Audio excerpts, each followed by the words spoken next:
केड़ी अन्ना ना हाने का हाने हाने ना ना कमेंट कराएगा आगे पियो छोकरो पियो साईं ही केटीएम जो रिपोर्टर उस्ताद मोहम्मद जो जय मंशिया के खिलाफ आवाज़ उठारियो उन जे खिलाफ SHO सदर मंजूर जमाली शराब ऐं पान पराग जो केस मन घड़त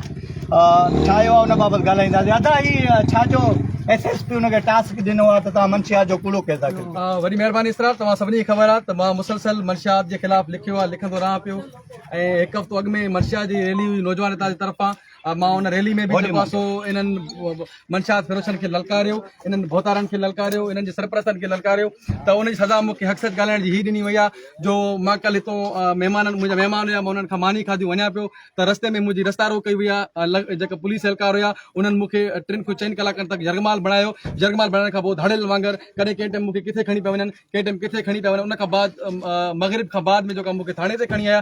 थाणे ते वञण खां पोइ टेबल सजियल हुयो सॼो उन ते ही 138 सोपारी हुयूं ऐं 20 बोतलूं शराब जी हुयूं ऐं मां इहो ॿुधाइणु चाहियां थो उन्हनि खे त मां तव्हांजे इन्हनि कूड़नि केसनि खां न पहिरियां डिॻो आहियां न हाणे ॾियां थो इन्हनि तव्हांजे केसनि जो पहिरियों बि मुक़ाबिलो कयो आहे इंशाअल्लाह तव्हांजे इन्हनि केसनि खे मां भरपूर तरीक़े जवाबु ॾींदुमि जेके भोतार आहिनि जेके नवाब इन काबुली भोतारनि खे इन काबुली सरदारनि खे नोखे वॾेरनि खे नोखे ढोननि खे मां इहो ॿुधाइणु चाहियां थो अड़े शर्म कयो तव्हांजे इन्हनि केसनि खां मां न पहिरियां डिॻो आहियां न हाणे डिॼी सघां थो इंशाअल्लाह जेल बि सां गैरत सां विया आहियूं केसनि जो बि तव्हांजो गैरत सां मुक़ाबिलो कंदासीं इंशाअल्लाह पहिरें बि तव्हांजो अखियुनि में मिलाए मुक़ाबिलो कयो हाणे बि कंदासीं ही बलोचिस्तान पुलिस बलोचिस्तान में कॾहिं बि अहिड़ा कूड़ा केस साफ़ इन ते दर्ज न थिया ही हिकिड़ो बलोचिस्तान पुलिस ते हिकिड़ो कारो दाग बाब में अॻे सिंध पुलिस कंदो हुयो इन खां अॻु में बाबू तव्हांखे ख़बर आहे त मूंखे सिंध मां खणी 10 किलो चर्स हिते बलोचिस्तान में ॾिनो गंदा खाते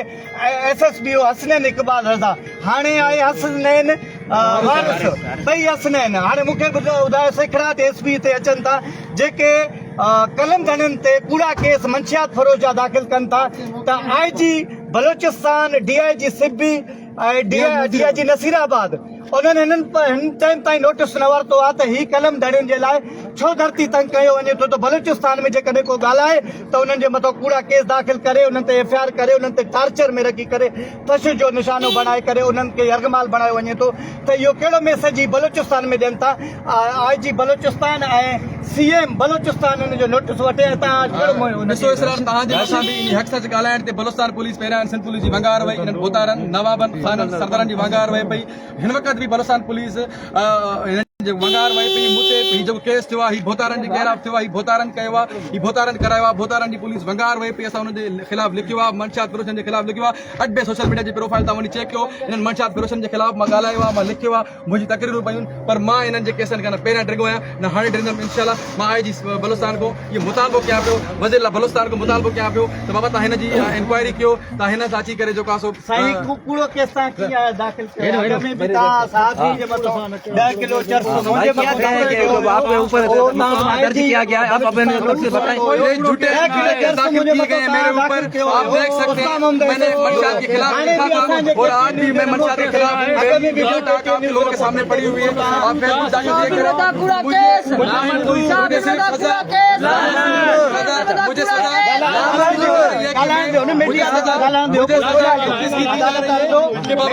क्यों लिखा है किस वजह से लिखा है मैं हक लिखता रहा हूँ लिखूंगा ये जेलें या भोतारों की धमकियां मैं अपने जूते की नोक पे रखता हूँ ऐसे झूठे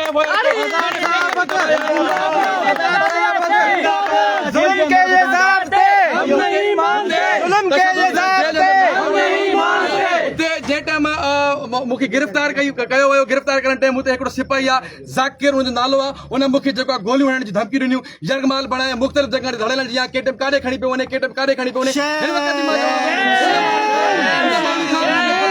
मुझे साफ़ ही दोस्तनि खे ख़तरो आहे कंहिं बि टाइम मूंखे थाणे में मारे सघनि था मूंखे थाणे में नुक़सान ॾेई सघनि था मां ख़ुदा जी कसम खणी चवां थो त इन माण्हू खां मूंखे ख़तरो आहे मूंखे तहफ़ुज़ ॾिनो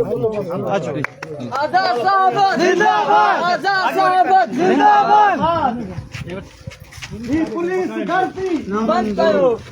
वर्दी में गुंडागर्दी बंद करो अॻियां फोटे बदमाशी बंद कयो पुलिस जी गुंडागर्दी कलम धड़न ते पूरा केस कलम धड़न ते पूरा केस